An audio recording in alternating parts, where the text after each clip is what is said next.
Asmul Fauzi dan teman saya Mayang Putri Kinasi.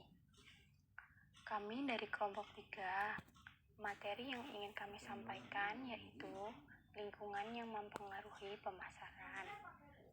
Sebelumnya kami ucapkan terima kasih kepada Ibu Ari Afriani SEMM selaku dosen manajemen pemasaran.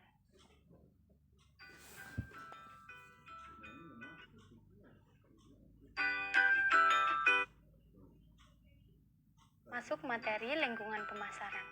Lingkungan menjadi unsur penting dalam pemasaran karena pencapaian yang dihasilkan oleh pemasaran tergantung dari lingkungan, sehingga perusahaan harus mengetahui apa itu lingkungan pemasaran dan dapat memaksimalkan peluang yang ada. Lingkungan pemasaran adalah lingkungan perusahaan yang terdiri dari pelaku dan kekuatan di luar pemasaran yang mempengaruhi kemampuan manajemen pemasaran untuk membangun dan mempertahankan hubungan yang berhasil dengan pelanggan sasaran. Perusahaan harus terus melakukan pengamatan secara terus-menerus dan beradaptasi dengan lingkungan yang bersifat kompleks dan terus berubah-ubah. Namun banyak di antara para pemasar atau marketing kurang memahami hal ini. Bisa jadi dari segi konsep atau faktor yang mempengaruhi. Kita mungkin sering melihat atau mendengar beberapa usaha tidak mengalami perkembangan, bahkan gulung tikar, yang diakibatkan karena tidak mampu membaca lingkungan pemasaran yang kurang dikuasai.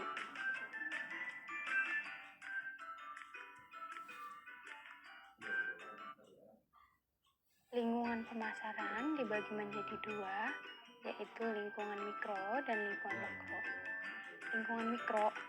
Lingkungan mikro atau disebut juga lingkungan eksternal disebut juga sebagai faktor bagi perusahaan karena dapat mempengaruhi dan memberikan dampak yang mana memiliki pelaku yang dekat dengan perusahaan dan dapat mempengaruhi kemampuan perusahaan untuk melayani pelanggannya.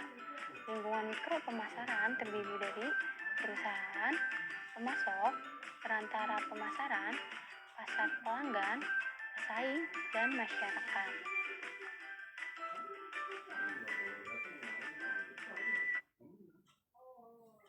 Berikut salah satu contoh dari lingkungan mikro, yaitu masyarakat. Masyarakat adalah kelompok yang mempunyai potensi kepentingan atau kepentingan nyata atau terpengaruh pada kemampuan organisasi untuk mencapai tujuannya. Contohnya, masyarakat merespon tentang kebijakan tidak baik bagi masyarakat sekitar karena menyebabkan pencemaran lingkungan. Jika dibiarkan perusahaan yang dibuat terus-menerus, maka akan berdampak pada ekosistem lingkungan sekitar yang akan menyebabkan banyak penyakit. Oleh karena itu, masyarakat melakukan demo atau unjuk rasa serta memberitakan kepada media agar didengar oleh perusahaan, dan pemerintah akan membuat kebijakan terhadap kebijakan yang dibuat oleh perusahaan.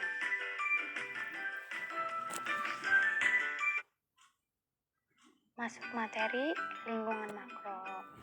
Lingkungan makro adalah lingkungan eksternal yang terdiri dari beberapa faktor yang memiliki kekuatan di luar perusahaan. Perusahaan tidak dapat mengendalikan kekuatan atas kendali akibat perubahan yang terjadi di dalamnya. Setiap perubahan dari faktor-faktor tersebut dapat berdampak pada lingkungan kompetitif dan kondisi internal perusahaan. Perusahaan perlu mempertimbangkan faktor-faktor ini dalam perencanaan strategis. Elemen atau faktor yang terdapat dalam lingkungan makro yaitu demografi atau kependudukan, teknologi, sosial dan budaya, politik atau hukum, perekonomian, fisik atau alam.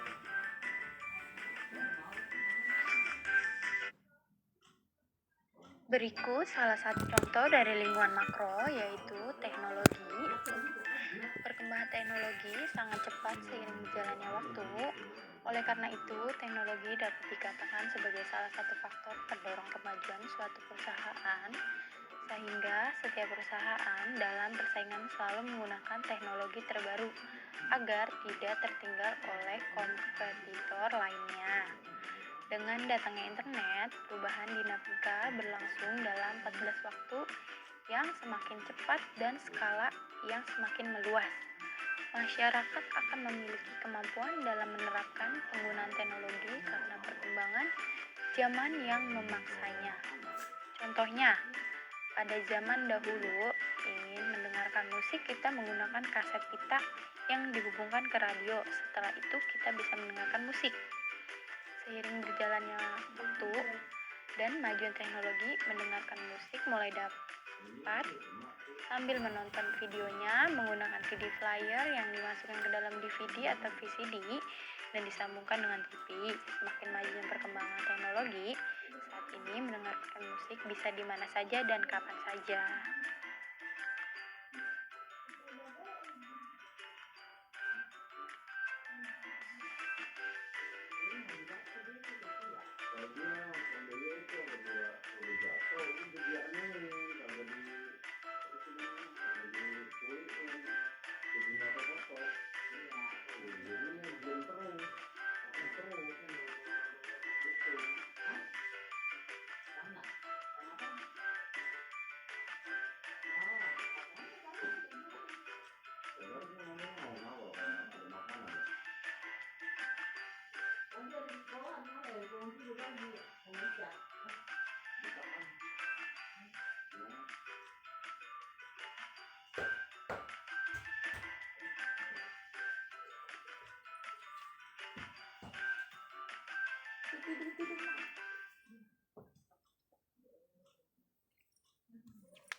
Strategi analisis SWOT di lingkungan pemasaran. Biasanya, perusahaan dalam menganalisis perusahaannya menggunakan strategi analisis SWOT.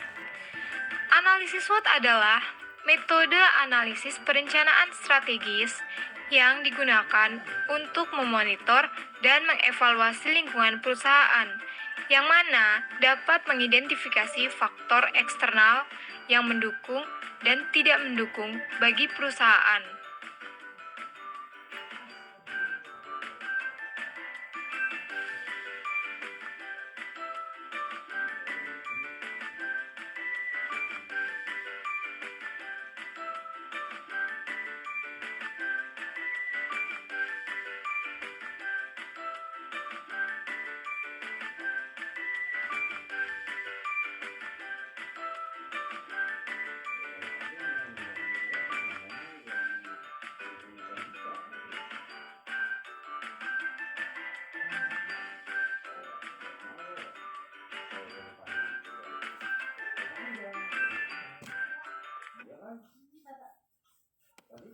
Faktor yang terdapat dalam analisis SWOT adalah strength, kekuatan, weakness, kelemahan, opportunities, peluang, threats, ancaman. Strength adalah kekuatan terbesar yang dimiliki perusahaan, serta diharapkan berpengaruh positif bagi perusahaan. Dalam melancarkan strategi ini, perusahaan harus mengetahui apa yang menjadi kekuatan pada perusahaan tersebut dan membandingkan kekuatan tersebut dengan kompetitor lain. Berikut beberapa pertanyaan yang dapat dilakukan untuk menganalisis, seperti apa kelebihan perusahaan? Apa yang membuat bisnis perusahaan lebih baik dari kompetitor lain? Apa keunikan yang dimiliki perusahaan? Aset apa yang menjadi kekuatan perusahaan? Faktor apa saja yang sudah dapat berhasil untuk memajukan perusahaan? Contoh dari strength adalah Aqua. Aqua telah menjadi brand atau top of mind di kalangan para masyarakat. Bahkan umumnya, penyebutan sebuah air mineral tetap disebut Aqua. Padahal, merek yang ada pada air mineral tersebut bukanlah Aqua. Weakness atau kelemahan. Setiap perusahaan pasti memiliki kelemahan tersendiri, walaupun dari luar tampak seperti perusahaan yang sangat sempurna. Setiap perusahaan mengatasi masalahnya dengan caranya masing-masing. Namun, mereka menggunakan beberapa pertanyaan seperti berikut. Apakah faktor penyebab perusahaan mengalami kelemahan pada bidang tertentu? Apakah ada hal yang dapat membuat bisnis atau perusahaan menjadi lebih baik? Apakah ada aset yang perlu ditambah atau dibutuhkan perusahaan? Apa saja yang dilihat konsumen sebagai kelemahan? Apakah ada celah yang akan menyebabkan dampak negatif pada perusahaan di setiap bidangnya? Contohnya, pada produk air mineral Aqua yang memiliki kelemahan pada saluran distribusinya yang terlalu panjang, di mana hasil produksi dari Aqua disalurkan ke distributor-distributor, kemudian disalurkan ke retailer, dan pada akhirnya sampai ke tangan konsumen. Dalam penarikan karyawan, Aqua masih menggunakan spoil system, karena perusahaan pada awalnya berdiri merupakan perusahaan keluarga.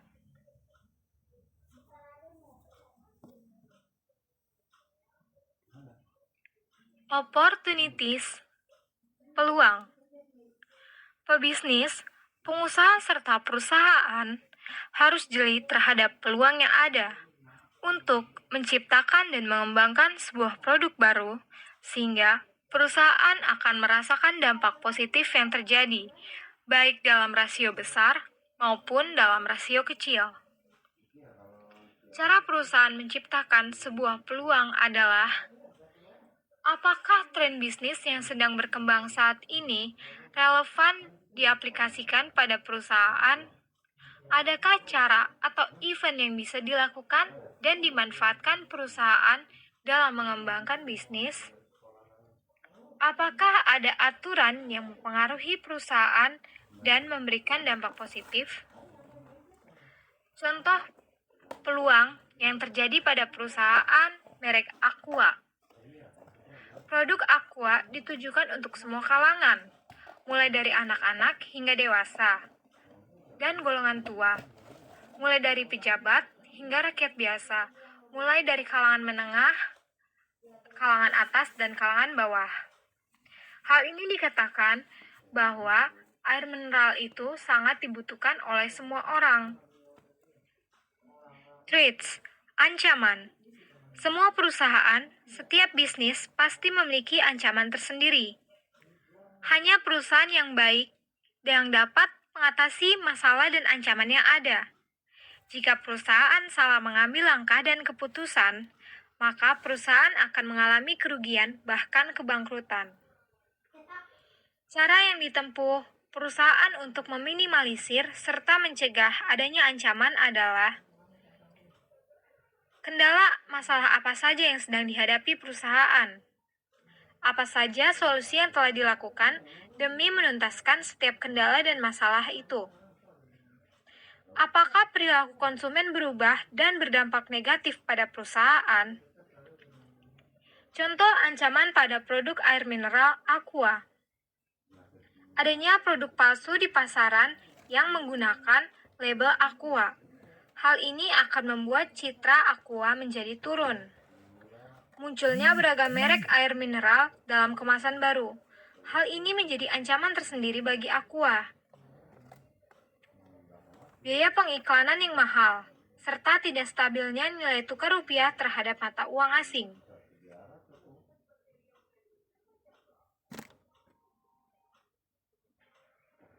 Setelah kita mempelajari bagian yang termasuk dalam lingkungan pemasaran, serta strategi analisis SWOT, kita dapat mengetahui bagaimana lingkungan pemasaran dapat berjalan, bagaimana cara menganalisis strategi pada lingkungan pemasaran. Oleh karena itu, kita dapat mengambil manfaat dengan mempelajarinya. Kita dapat melakukan analisa kebutuhan dan keinginan konsumen, melakukan perkiraan tentang bentuk produk yang diinginkan oleh konsumen dan bagaimana cara memproduksinya. Menentukan harga dan promosi apa yang digunakan supaya produk dapat disampaikan kepada konsumen yang potensial. Saya, Mayang Putri Kinasih, beserta rekan saya, Lutfi Asmul Fauzi, mengucapkan terima kasih. Dan sampai berjumpa lagi.